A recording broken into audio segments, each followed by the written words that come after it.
Hello, everyone. My name is Alice Conyers, and I'd like to take this opportunity to celebrate the existence of the Library of Congress.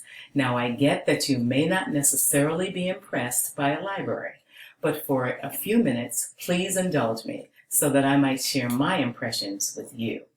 It all began on April 24th, 1800, by an act of Congress to purchase and house its research materials.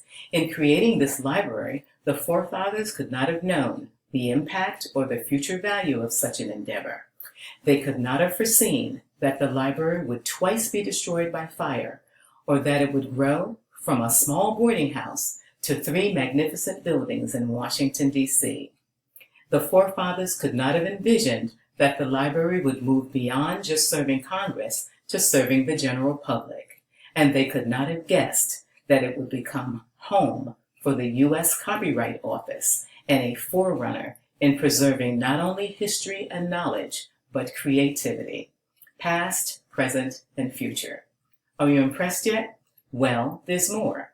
The Library of Congress cares for more than 167 million items, to include maps, photos, film, sheet music, drawings, and of course, books. In every field, in every discipline, and in almost every language, including Braille. The library receives 15,000 new items to its collection every day. And get this, up until this year, it collected every tweet ever tweeted. That's impressive. Writer Tom Clancy said, "If your name is in the Library of Congress, you are immortal." Today's Library of Congress uses state-of-the-art technology. It has a substantial online presence and a massive digital collection. And the library continues to contribute to history in the appointment of the 2016 first Black, first female Librarian of Congress.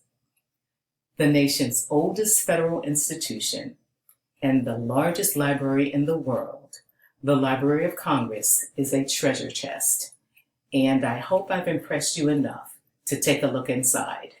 Thank you.